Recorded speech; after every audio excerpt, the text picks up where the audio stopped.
नमस्कार guys, welcome back. इस session में बात करेंगे हम लोग इंग्लिश के कुछ इंपॉर्टेंट क्वेश्चंस की।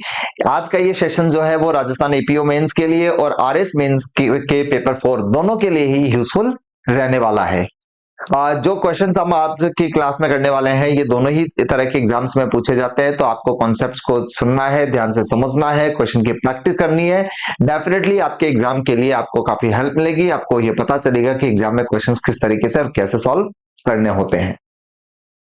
एक इंफॉर्मेशन दूंगा मैं आपको। राजस्थान एपीओ का हमारा बैच चल रहा है और जिसकी फीस अब काफी कम कर दी गई है। सिर्फ 1999 उसकी फीस है और इसके साथ में आपको फ्री टेस्ट सीरीज भी आप लोगों को मिल रही है। जैसे इस नंबर पर आपको हर संडे आप लोग कांटेक्ट करते हैं तो आपको एक टेस्ट पेपर मैं प्रोवाइड करवाता हूं और उसका जो सेकंड टेस्ट हुआ था आपका मेन जो एपीओ एग्जाम के लिए, उसी के क्वेश्चंस हम आज के इस सेशन में डिस्कस करने जा रहे हैं। तो इस तरीके से आप लोगों को मैं जो है उसका सोल्यूशन भी प्रोवाइड करवा देता हूं।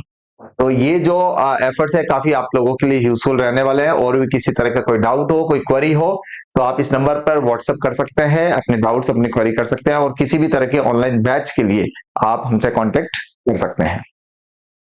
चलिए तो क्वेश्चन स्टार्ट करते हैं। डायरेक्ट से आपको पढ़ना मैंडेटरी है हमेशा की तरह। Identify the error in the following sentences and rewrite the grammatically correct sentence. जो सेंटेंस दिया हुआ है उसमें से आपको सेंटेंस को ग्रामेटिकली करेक्ट करके रीराइट करना है। कहां पर एरर है पहले ये फाइंड आउट करने की जरूरत है। तो याद दिया हुआ है कि they will be played they will B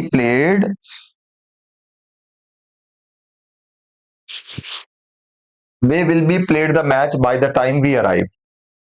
यहां पर कहा जा रहा है कि जब तक हम पहुंचेंगे तब तक मैच जो है वो खेल चुके होंगे। यहां पर आप लोग ये देख चुके हैं कि बाय दे रखा है और बाय के बाद आप देख पा रहे हैं कि फ्यूचर टाइम दिया हुआ है। बाय प्लस फ्यूचर टाइम यहां पर दिया हुआ है। जब बाय प्लस फ्यूचर टाइम दिया हुआ हो तो सेंटेंस जो होता है वो फ्यूचर परफेक्ट में रहता है। फ्यूचर परफेक्ट में रहता है। बाय प्लस टाइम अगर दिया हुआ हो सेंटेंस में और टाइम भी कौन सा, फ्यूचर का, तो सेंटेंस फ्यूचर परफेक्ट में रहता है। हमने टेंस के चैप्टर में ये चीज पढ़ी थी। तो यहां पर आप लोगों को बता दूं कि विल बी प्लेड जो है इसके रिप्लेसमेंट में आप लोग करेंगे विल हैव प्लेड। तो इस तरीके से सेंटेंस को रिकरेक्ट कर देंगे। They will have played the match by the time we arrive. जब तक हम पहुंचेंगे वो मैच खेल चुके होंगे। इस कॉन्सेप्ट को ध्यान रखना है। तो आपको सेंटेंस को दोबारा से आपको यहां पर सेंटेंस को रिकरेक्ट करके लिखना है। नेक्स्ट दिया हुआ है when have you been waiting for the bus. When have you been waiting for the bus. देखो यहां पर सेंटेंस जो है वो देखो हैव बीन आईएनजी दिया हुआ है, तो सेंटेंस जो है वो प्रेजेंट परफेक्ट कॉन्टिन्यूअस में दिया हुआ है। प्रेजेंट परफेक्ट कॉन्टिन्यूअस में दिया हुआ है, ठीक है। और ऐसी सिचुएशन जब बनती है सेंटेंस प्रेजेंट परफेक्ट कॉन्टिन्यूअस में हो, तो आप लोगों को पता है कि ऐसे सेंटेंसेस में हम लोग सिंस या for, since for plus time का हम लोग यूज करते हैं। अब यहां पर इस सेंटेंस में क्या हुआ कि जो टाइम दिया हुआ था उस टाइम को हटाकर उसकी जगह क्वेश्चन पूछा हुआ है। जैसे मैं कहूं अगर you have been waiting for the bus since 9 o'clock, तो 9 o'clock तक मुझे क्वेश्चन पूछना था, तो मैंने उस जगह WH वर्ड लिख दिया जो सेंटेंस के शुरू में आ गया।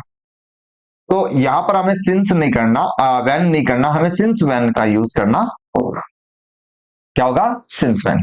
जो मैं बोल रहा हूं मेरी बात को ध्यान से सुनना कि ये जो सेंटेंस है आप देख पा रहे हैं ये प्रेजेंट परफेक्ट कॉन्टिन्यूअस में है।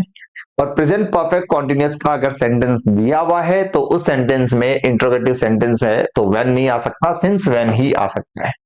दोबारा मैं बोल रहा हूं, कोई डाउट हो तो सुन लेना कि सेंटेंस अगर हो इंट्रोगेटिव और इंट्रोगेटिव में प्रेजेंट परफेक्ट कॉन्टिन्यूअस टेंस दिया हुआ हो, तो वो जो सेंटेंस होता है उसमें व्हेन ही, उसमें सिंस व्हेन का यूज किया जाता है। क्या कहा? सिंस व्हेन, ठीक है।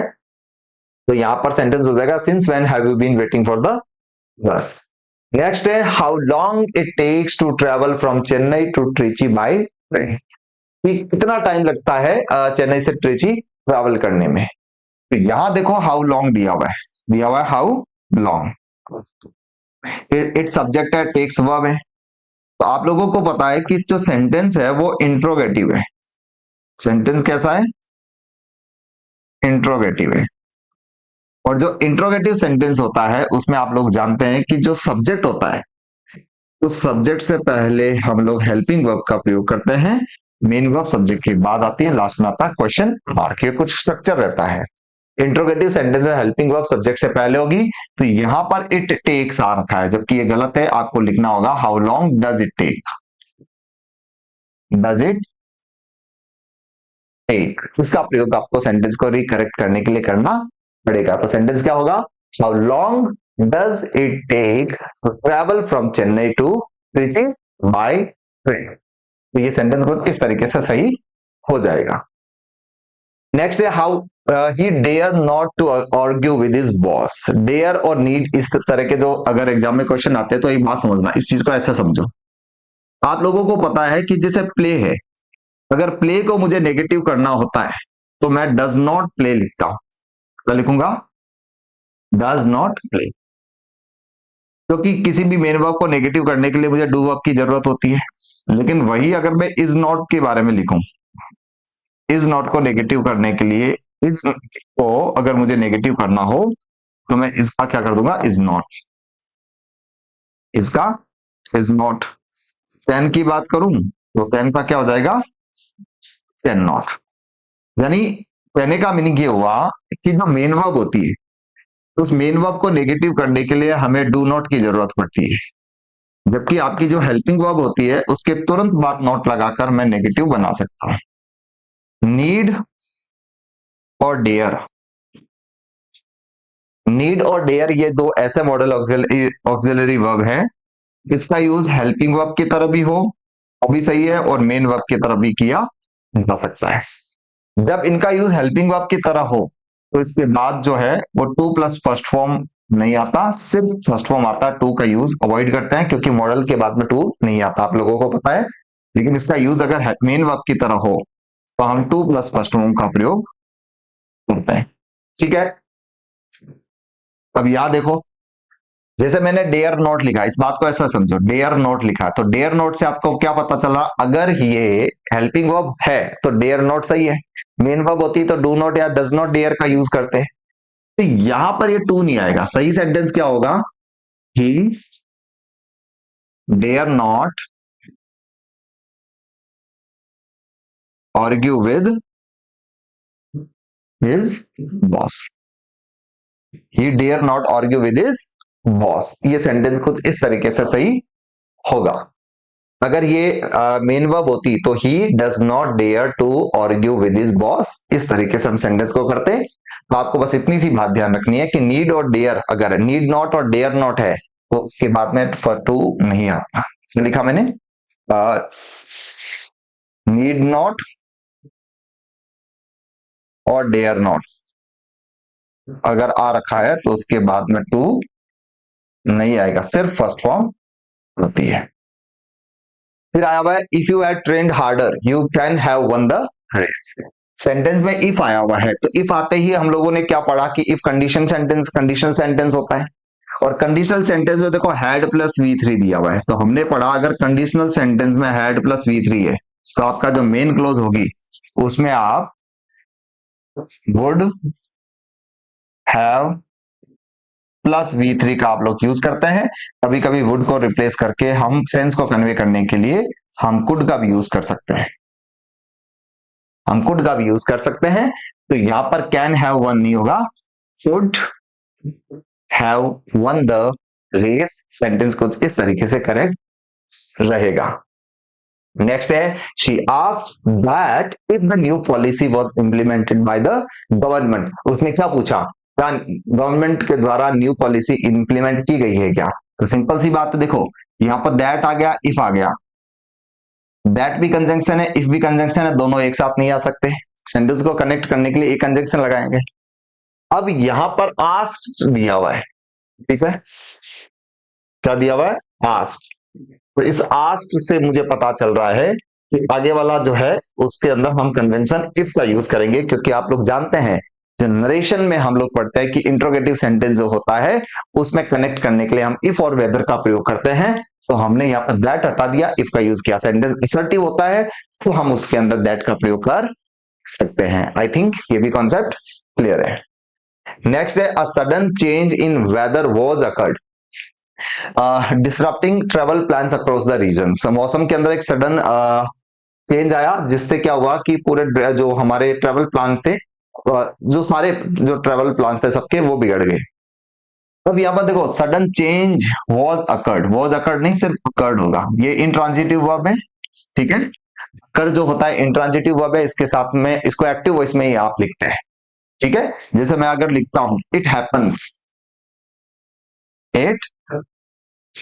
लिखता हूं, मैं इट इज हैपन थोड़ी लिखूंगा। तो एक मौसम में एक बदलाव आया, किसी ने किया नहीं, बदलाव आया, हमें सेंटेंस को एक्टिव वॉइस में लिखना है, तो वॉज अकर्ड की जगह सिर्फ अकर्ड कर दूंगा। नेक्स्ट आया we have to speed up, हमें जल्दी करने की जरूरत है, स्पीड बढ़ाने की जरूरत है, because there is very few time to finish the project. हमें अब स्पीड अप करने की जरूरत है क्योंकि इस टाइम को फिनिश करने के लिए हमारे पास बहुत कम समय है। तो यहां देखो सिंपल सी बात है, फ्यू आ गया, पीछे टाइम आ गया, टाइम के बारे में आप लोग जानते हैं अनकाउंटेबल नाउन है। टाइम कैसा है? अनकाउंटेबल नाउन, फ्यू नहीं आएगा, हम लोग क्या यूज करेंगे? लिटिल। क्या यूज करेंगे? लिटिल। फ्यू की जगह हम लोग लिटिल का यूज करेंगे। फिर आया despite of his expertise he faltered under pressure. Despite of होता है के बावजूद, अपनी उसकी एक्सपर्टीज होने के बाद में भी वो प्रेशर में आकर वो फॉल्टर हो गया, असफल हो गया। तो हमें ध्यान रखना है कि डिस्पाइट के साथ में ऑफ नहीं आता, डिस्पाइट के साथ ऑफ नहीं आता, हाँ इन स्पाइट ऑफ होता है, इन स्पाइट ऑफ होता है, लेकिन डिस्पाइट ऑफ नहीं होता, सिर्फ डिस्पाइट होता है। तो आप सेंटेंस को इसमें से ऑफ हटाकर सेंटेंस को लिख दो, despite his expertise he faltered under pressure. ध्यान रखना है इन स्पाइट ऑफ होता है के बावजूद, लेकिन डिस्पाइट के साथ में ऑफ नहीं आता है। फिर आया है she wrote the letter with, देखो ये क्वेश्चन जब दिया तो कई सारे लोगों ने क्या किया, यहां पर लिखा she wrote the letter with a pen कर दिया। अब ये सेंटेंस तो सही है, सेंटेंस ये सही है, लेकिन यहां पर ये जो सेंटेंस है हमने क्या किया, इसके मीनिंग में चेंज कर दिया।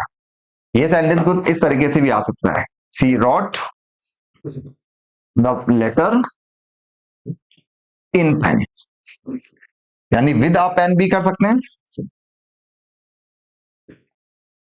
और हम इन पेन का भी यूज कर सकते हैं। उसी तरीके से एग्जाम में आपसे इन इंक भी पूछा जा सकता है, ठीक है। अगर पेन से लिख रहे हैं तो अ पेन, आर्टिकल है तो विद अ पेन, और आर्टिकल नहीं है तो इन पेन, इन के लिए भी इन आता है। तो यहां पर क्या कर दिया हमने, इन पेन या विद अ पेन, इस तरीके से सेंटेंस को करेक्ट कर दिया। फिर आया हुआ है फाइंडिंग अ डिसइंटरेस्टेड और अनइंटरेस्टेड जज इन दिस मैटर में प्रूव डिफिकल्ट। डिसइंटरेस्टेड का मीनिंग होता है अनबायस्ड, निष्पक्ष। क्या लिखा हमने? निष्पक्ष। और अनइंटरेस्टेड का मीनिंग हुआ नॉट इंटरेस्टेड, नॉट इंटरेस्टेड। अब यहां पर देखो कि एक ऐसे जज को पाना जो क्या हो, इन दिस मैटर में प्रूव डिफिकल्ट, तो निष्पक्ष जज को पाना, जज निष्पक्ष ही तो होगा भाई। आपको कैसा जज चाहिए? निष्पक्ष, जो किसी एक का पक्ष नहीं लेता हो, जो सबकी सुने और जो सही फैसला वो सुनाता हो, तो ऐसे जज को निष्पक्ष कहा जाएगा। तो जज के लिए यहाँ पर डिसइंटरेस्टेड शब्द जो है वो सही रहेगा। तो यहाँ पर ये तो कहा रीडर चूजिंग अप्रोप्रिएट एक्सप्रेशन, सही एक्सप्रेशन को सिलेक्ट करके आपको सेंटेंस को लिखना था। तो वैसे द क्रिमिनल वॉज प्रोसिक्यूटेड और प्रोसिक्यूटेड, प्रोसिक्यूटेड का मीनिंग आप लोगों को पता है, प्रोसिक्यूट का मीनिंग होता है इसको हैरस करना, ठीक है, स्पॉइल करना, किसी को परेशान करना। और प्रोसिक्यूटेड का मतलब आप लोग जानते हैं, प्रोसेस को बोलते हैं, जो अदालत में जो केस चलाने की जो प्रोसेस होती है, मुकदमा जो अभियोग जिसको कहा जाता है, उसको प्रोसिक्यूट कहते हैं। तो क्रिमिनल पर क्या किया जाएगा? क्रिमिनल को प्रोसिक्यूट किया जाएगा। फिर आया ही पोस्टपोन द मीटिंग, सिंपल सी बात है, यहाँ पर फ्रेजल वर्ब कहा गया है कि इस पोस्टपोन शब्द को हटाकर इसकी जगह फ्रेजल वर्ब लिखो। तो ध्यान रखना है कि एक फ्रेजल वर्ब है हमारे पास पुट ऑफ, पुट ऑफ का मीनिंग होता है पोस्टपोन, पुट ऑफ क्या होता है? पोस्टपोन। तो ये सेंटेंस इसको करने, सही करने की, गलत नहीं है, मतलब ये कह रहा है rewrite the sentence using correct phrasal verb, correct phrasal verb आपको तैयार करनी है। तो आप इसको इस तरीके से लिखेंगे, he put off the meeting, he put off the meeting, ये कुछ इस तरीके से सेंटेंस को कर देंगे। पुट ऑफ का मीनिंग होता है स्थगित करना, पोस्टपोन करना। फिर आया she takes after her mother, ठीक है। टेक आफ्टर, इसके मीनिंग की अगर मैं बात करूं, शी टेक्स आफ्टर मदर, तो इसका मीनिंग होता है शी, देखो टेक आफ्टर का मीनिंग समझ लो, she takes after, take after का मीनिंग होता है टू रिजेंबल। अगर किसी की शक्ल किसी से मिलती है तब हम बोलते हैं टेक आफ्टर। तो हम इसको ऐसे भी बोल सकते हैं, she resembles her mother, she resembles her mother, वो अपनी मदर से मिलती है, शक्ल उसकी उसके मदर से मिलती है। टेक आफ्टर ध्यान रखना, टेक आफ्टर का मीनिंग होता है किसी की शक्ल किसी से मिलना। फिर आता है he put up with their rude behaviour, put up with का मीनिंग होता है टॉलरेट। तो सही सेंटेंस क्या होगा, he tolerated their rude behaviour, ये कुछ इस तरीके से सेंटेंस सही होगा, he tolerated their rude behaviour. Put up with का मीनिंग होता है बर्दाश्त करना, टॉलरेट करना। फिर आया देखो एक ट्रांसलेशन का सेंटेंस है। ट्रांसलेशन अपने आप में एक आर्ट होती है जिसको सॉल्व करना बहुत तरीके से सॉल्व करना जरूरी होता है। अब यहाँ पर देखो, उच्चतम न्यायालय ने एक ऐतिहासिक निर्णय में अधिकारों को नागरिक अधिकारों की सुरक्षा को प्राथमिकता दी। दी काम हुआ, काम पास्ट में हुआ। पास्ट में हमें इस सेंटेंस को पढ़ते ही इतना पता, ये सेंटेंस पास्ट में रहेगा, पास्ट सिंपल में रहेगा, ठीक है। इससे हमें ये पता चला। अब हम एक काम करते हैं, इसको छोटे छोटे टुकड़ों में करते हैं कि उच्चतम न्यायालय ने क्या किया है कि नागरिक अधिकारों की सुरक्षा को प्राथमिकता दी है। उच्चतम न्यायालय को सुप्रीम कोर्ट कहते हैं, हमें पता है, ठीक है। ऐतिहासिक निर्णय होता है, इन हिस्टोरिकल डिसीजन होता है।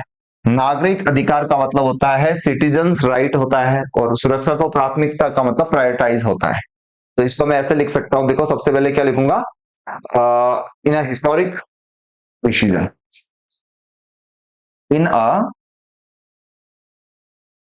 इन हिस्टोरिक डिसीजन, एक हिस्टोरिक डिसीजन में सब्जेक्ट लगा दो the supreme court,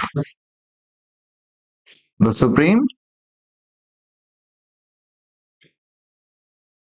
supreme court, ठीक है, क्या किया, प्रायोरिटाइज किया है।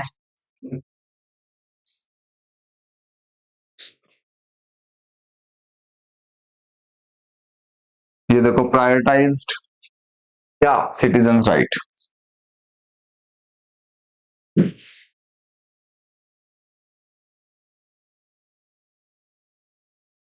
नागरिक, देखो तो स्पेसिफिक है, द लगेगा, द सिटीजन्स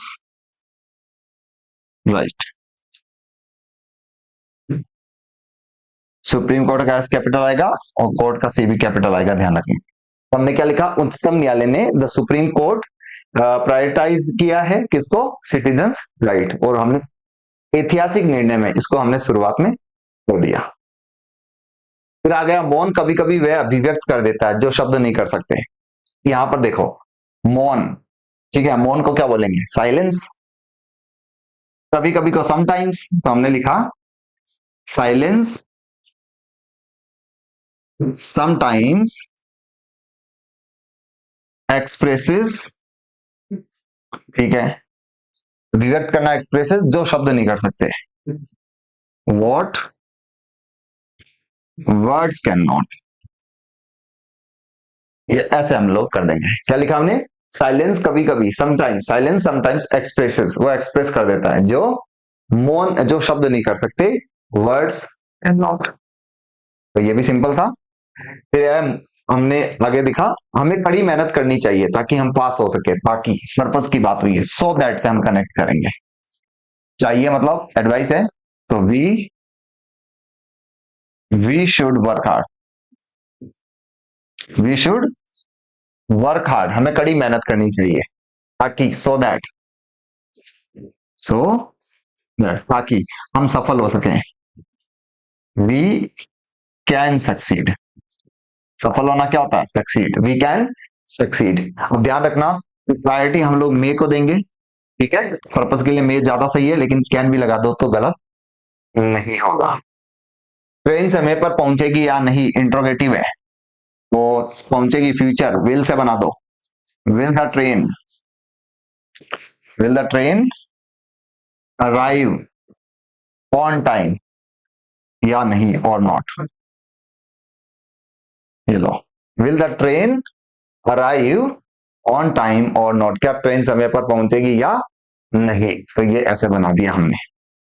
और उसके ये हमारे इस तरीके के एग्जाम में सेंटेंस पूछे जाते हैं, जिनको हमने सॉल्व किया। और आगे आने वाली क्लास में हम और कुछ बेहतरीन क्वेश्चंस को करेंगे, टॉपिक वाइज क्वेश्चंस भी करेंगे, बहुत कुछ आप लोगों के लिए आने वाला है। आप लोगों के लिए जी जान से मैं मेहनत करने को तैयार हूं। आप लोगों का प्यार, आप लोगों का सपोर्ट, आप लोगों का आशीर्वाद, आप लोगों की दुआएं हमारे साथ बनी रहे। हमें इस चैनल पे आप लोगों के लिए बहुत कुछ लेके आने वाला है।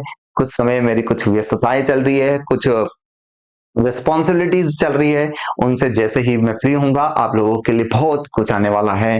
कहीं आपको जाने की जरूरत नहीं है, इंग्लिश में हर एक चीज आप लोगों को यहाँ पर इस चैनल में मिलेगी। और ये जो प्रैक्टिस करवा रहा हूँ, नो डाउट आपके आरएस के एग्जाम के अंदर, एपीओ मेंस के एग्जाम में आपको डेफिनेटली आपको हेल्प मिलेगी। मेरा प्रीवियस रिकॉर्ड मेरा रहा है, जो मेरा एक्सपीरियंस है वो आप लोगों के डेफिनेटली काम आएगा। मिलते हैं। जय हिंद, जय भारत।